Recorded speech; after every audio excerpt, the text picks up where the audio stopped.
শেষ হলো বিশ্বকাপ ফুটবল মহারণ। আর্জেন্টিনার পরাজয়ে মন ভাঙল কোটি ভক্ত সমর্থকের। সারা দেশে বড় পর্দায় ফাইনাল উপভোগ। এবছর আমাদের মেসিদের শেষ বিশ্বকাপ, আমাদের মেসি আর কোনোদিন মাঠে নামবে না। একদম মন খারাপ হয়ে গেছে মেসির খেলা দেখে একদম। আজকে স্পেন দেখাইছে যে আসলে ফাইনাল ম্যাচ কিভাবে খেলতে হয়। দীর্ঘদিন ধরে বন্ধ নওগাঁর হাসাইগাড়ি ইউনিয়ন স্বাস্থ্য কেন্দ্র। সংশ্লিষ্টদের বিরুদ্ধে গাফিলতির অভিযোগ। তথ্য চাইতে গেলে সাংবাদিকের সাথে উপপরিচালকের অশোভন আচরণ।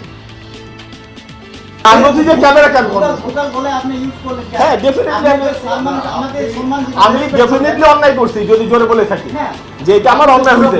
এই অফিশিয়াল চিঠি করেন, আপনি যে কথা বলছেন আমি বাইরে নিয়ে আপনি নাইটলিস্টে মামলা করবেন। জুলাই আন্দোলনের 2 বছরেও রংপুরের মামলাগুলোর নেই দৃশ্যমান অগ্রগতি। হতাশায় দিন কাটছে স্বজন হারানো পরিবারগুলোর। তারেক রহমানের কাছে একটাই চাওয়া যে উনি যেন আমাদেরকে জাতীয় সনদপত্রটা দেয়। কাঙ্ক্ষিত বিচার নাই, বিচারের কোনো তৎপর নাই। তো বিচার পাবো কিনা জানি না।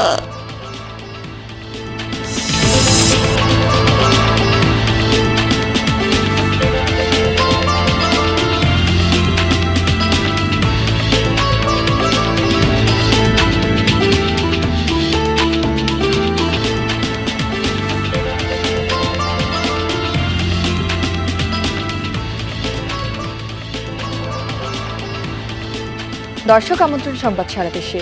আপনাদের সাথে আমি আছি রাহেলা জ্যোতি। এতক্ষণ শিরোনাম দেখছিলেন, এবার থাকছে পুরো খবর। স্পেন ও আর্জেন্টিনার ফাইনালের মধ্য দিয়ে পর্দা নামল ফুটবল বিশ্বকাপের। দেশের বিভিন্ন স্থানে বড় পর্দায় খেলা উপভোগ করেন ফুটবল প্রেমীরা। কেউ খেলা দেখেন বন্ধু বান্ধব নিয়ে, কেউ বা পরিবার পরিস্বজন নিয়ে। খেলা শেষে হারের হতাশা নিয়ে বাড়ি ফিরেছেন আর্জেন্টাইন সমর্থকরা। প্রিয় দলের জয়ে এই উচ্ছ্বাস। ফাইনালের শেষ বাঁশি বেজে ওঠার সাথে সাথে উল্লাসে মাতেন স্পেনের সমর্থকরা।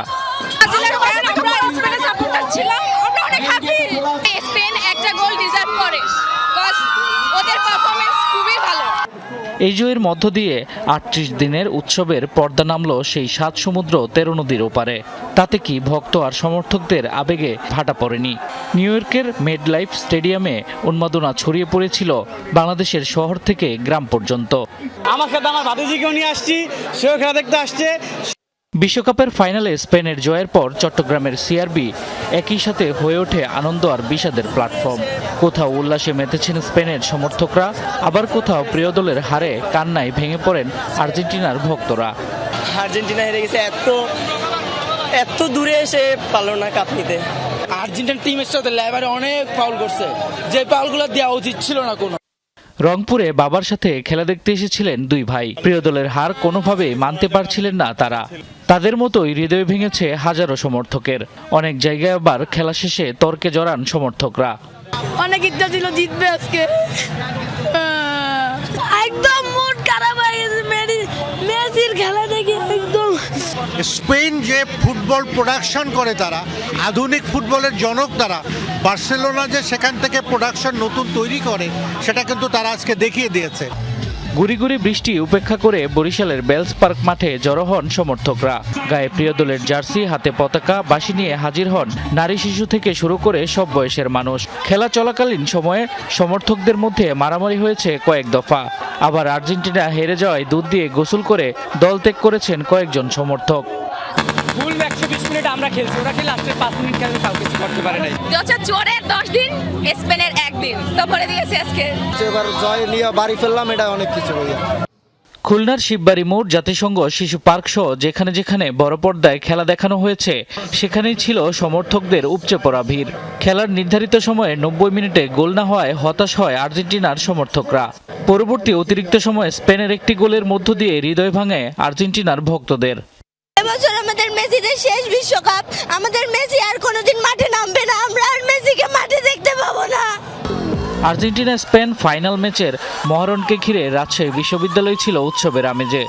বহুল প্রতীক্ষিত ফাইনাল ম্যাচ উপভোগ করতে 15,000 শিক্ষার্থীদের জন্য ক্যাম্পাসের 3টি জায়গায় আয়োজন করা হয় জায়ান্ট স্ক্রিনে খেলা দেখার।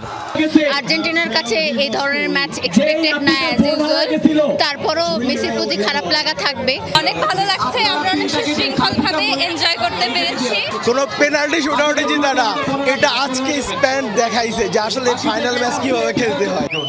এছাড়া ময়মনসিংহ, যশোর, বগুড়া, কুষ্টিয়া, ফেনী, মুন্সিগঞ্জ, রাজবাড়ী, সাতক্ষীরা, পঞ্চগড়, ভোলাসহ দেশের বিভিন্ন স্থানে বড় পর্দায় খেলা উপভোগ করেন দর্শকরা। শামস তাবরিজ উচ্ছ্বাস, যমুনা নিউজ। নওগাঁর হাসাইগাড়ি ইউনিয়ন স্বাস্থ্য ও পরিবার কল্যাণ কেন্দ্রটি দীর্ঘদিন ধরে বন্ধ। স্থানীয়দের অভিযোগ, কর্মকর্তার অনীহা, স্বেচ্ছাচারিতা ও গাফিলতিতে সেবা থেকে বঞ্চিত বিশাল জনগোষ্ঠী। বিষয়টি নিয়ে তথ্য চাইতে গেলে সাংবাদিকদের সাথে অশোভন আচরণ করেন জেলা পরিবার পরিকল্পনা বিভাগের উপপরিচালক। এমনকি মামলা করারও হুমকি দেন তিনি।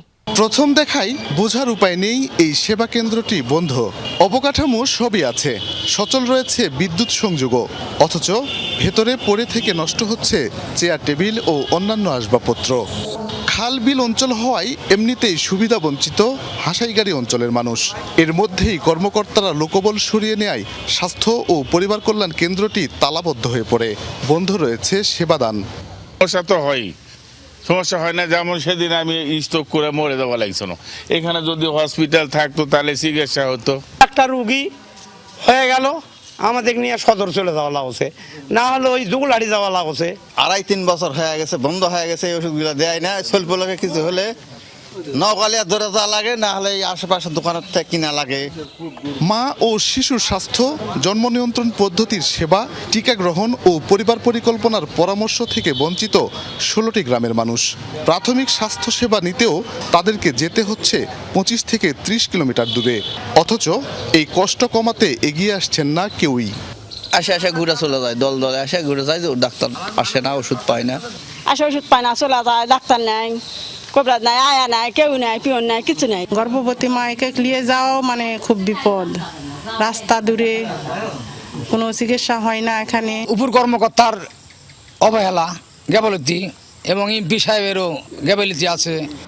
সেবা কেন্দ্রটির পাশেই রয়েছে কর্মীদের আবাসন ব্যবস্থা। তবুও কেন লোকবল নেই, কেন সেবাদান বন্ধ, জানতে জেলা পরিবার পরিকল্পনা কর্মকর্তার কার্যালয়ে টিম যমুনা। ক্যামেরা দেখেই রুদ্রমূর্তি ধারণ করেন উপপরিচালক গোলাম মোহাম্মদ আজম। অশোভন আচরণ করেন তিনি, মামলা করারও হুমকি দেন।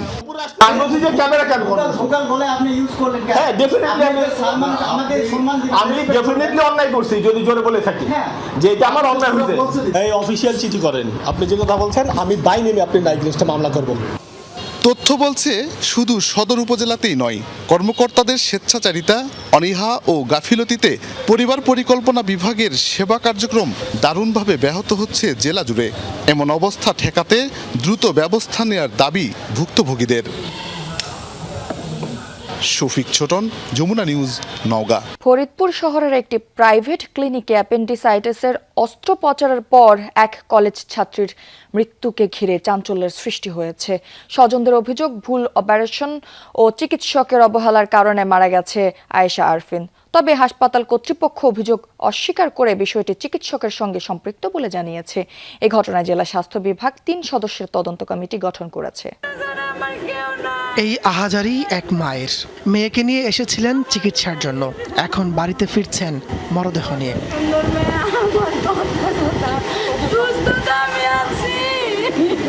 বৃহস্পতিবার রাত 9টার দিকে কলেজ শিক্ষার্থী আয়েশা আফরিনের তীব্র পেট ব্যথা হলে নিয়ে আসা হয় ফরিদপুর শহরের আলজারা স্পেশালাইজড হাসপাতালে। সেখানে সার্জারি বিশেষজ্ঞ ডাক্তার আতিকুল আহসানকে দেখান তারা। পরে চিকিৎসক তাদের জানান জরুরি অ্যাপেন্ডিসাইটিসের অপারেশন করাতে হবে। চিকিৎসকের কথা মতো ক্লিনিকে ভর্তি করা হয় আয়েশাকে। রাত 10:30টার দিকে নেওয়া হয় অপারেশন থিয়েটারে। পরিবারের দাবি, অপারেশনের পরপরই আয়েশার অবস্থা দ্রুত অবনতি ঘটতে থাকে। পরে রাত 3টার দিকে তাকে শহরের অন্য একটি হাসপাতালের অপারেশনের পরপরই আয়েশার অবস্থা দ্রুত অবনতি ঘটতে থাকে। পরে রাত 3টার দিকে তাকে শহরের অন্য একটি হাসপাতালের আইসিইউতে স্থানান্তর করা হয়। সেখানে চিকিৎসাধীন অবস্থায় শুক্রবার সকালে মৃত্যু হয় তার। স্বজনদের অভিযোগ, ভুল চিকিৎসা ও অবহেলায় মারা গেছে আয়েশা।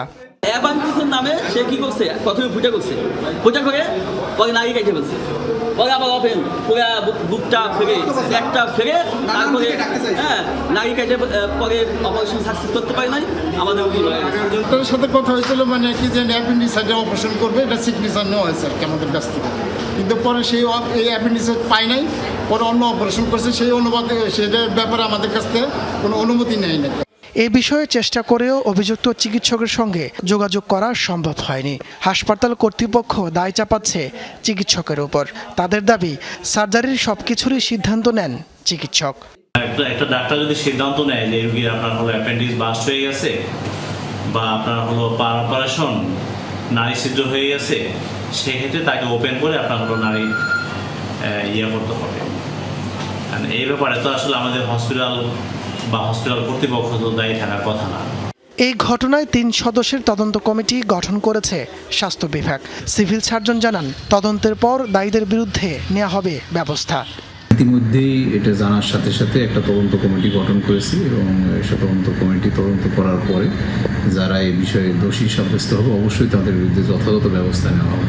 অভিযুক্ত চিকিৎসক আতিকুল আহসান ফরিদপুর মেডিকেল কলেজ হাসপাতালের সহযোগী অধ্যাপক।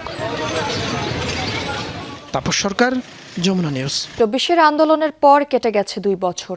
দীর্ঘ সময় অতিবাহিত হলেও এখনো অগ্রগতি নেই স্বজনদের করা মামলাগুলোর।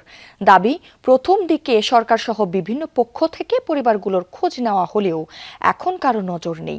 সন্তানদের নিয়ে হতাশা আর অনিশ্চিত ভবিষ্যতের শঙ্কায় পরিবারগুলো।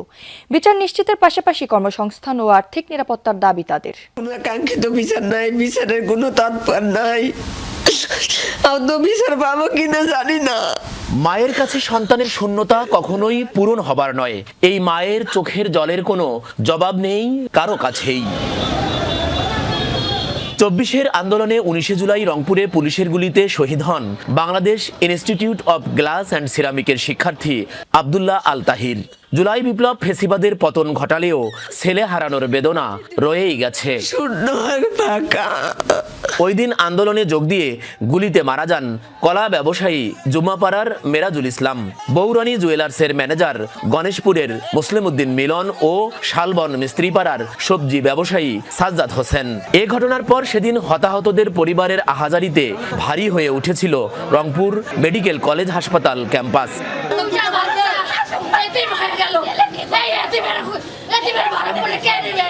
18 জুলাই মডার্ন মোড়ে আইন শৃঙ্খলা বাহিনী ও সরকার দলীয় সন্ত্রাসীদের গুলিতে নিহত হন অটো চালক মানিক মিয়া। এরপর পরিস্থিতি আরো উত্তপ্ত হয়ে ওঠে। 19 জুলাই দুপুরের পর ছাত্র জনতা মিছিল নিয়ে কাছারিবাজারের দিকে যেতে চাইলে আন্দোলনকারীদের নির্বিচারে গুলি করে আইন শৃঙ্খলা বাহিনী।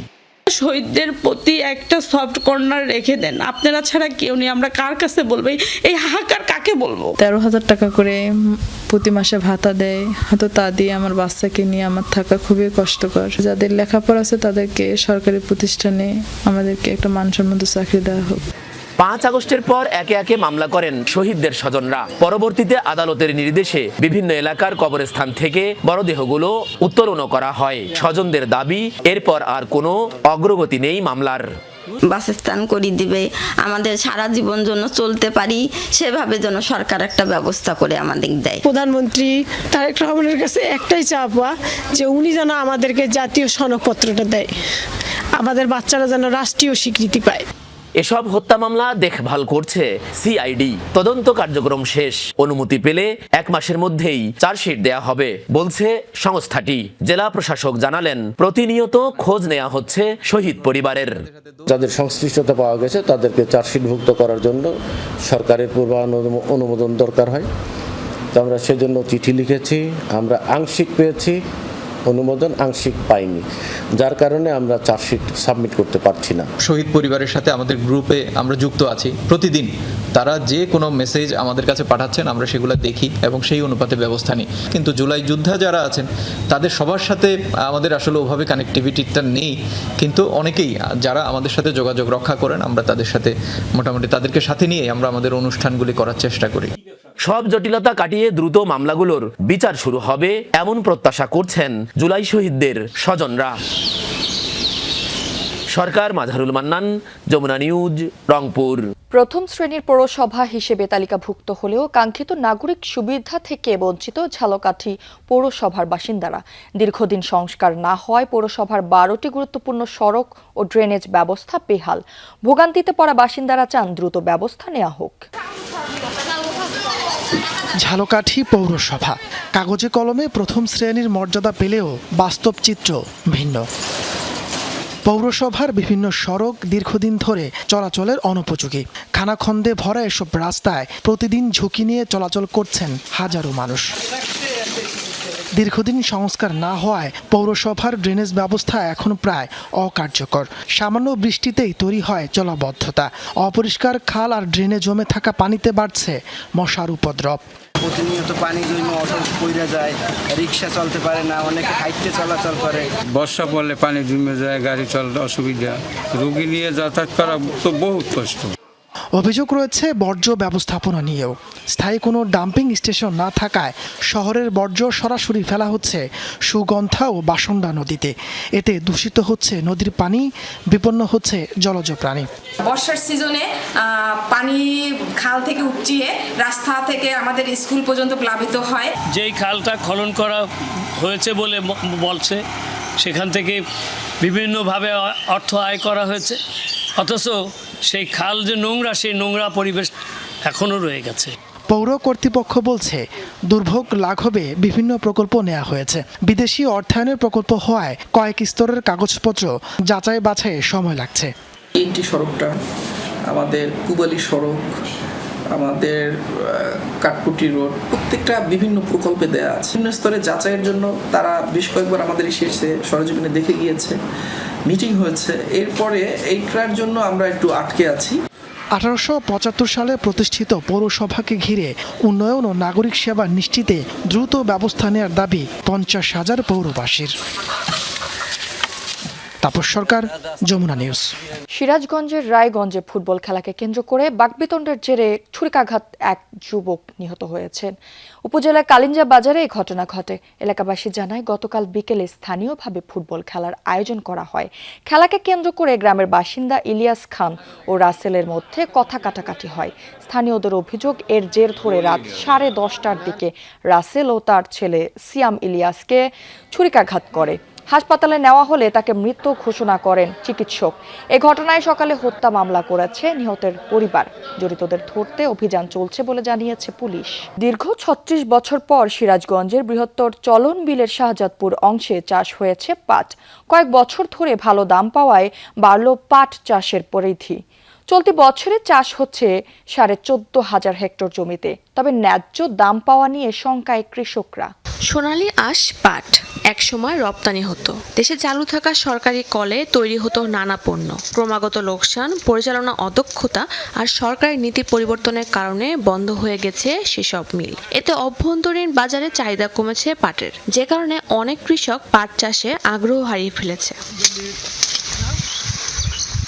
বৃহত্তর চলন বিলে শাহজাদপুর অঞ্চলে 36 বছর পাট চাষ হয়নি। চলতি বছর উপজেলার কৃষি কর্মকর্তাদের পরামর্শে পরীক্ষামূলকভাবে এই অঞ্চলের কৃষকরা পাট চাষ শুরু করেছেন। বাম্পার ফলন হয়েছে, যা দেখে অনেক খুশি চাষিরা। আশেপাশের কৃষকরা জানালেন আগামীতে পুরো বিল জুড়ে করা হবে এই পাট চাষ। এর খরচ বলতে এখন কাটা আর এটাকে মানে বাজারজাত করার। পাশের কৃষক আমার পাট দেখে এখন ওনারা অনেকেই বলছে যে তারা আগামী বছর থেকে পাট চাষ করবে। চাষ আমাদের উৎপাদন হয় আমরা বুঝতেই পারতাম না।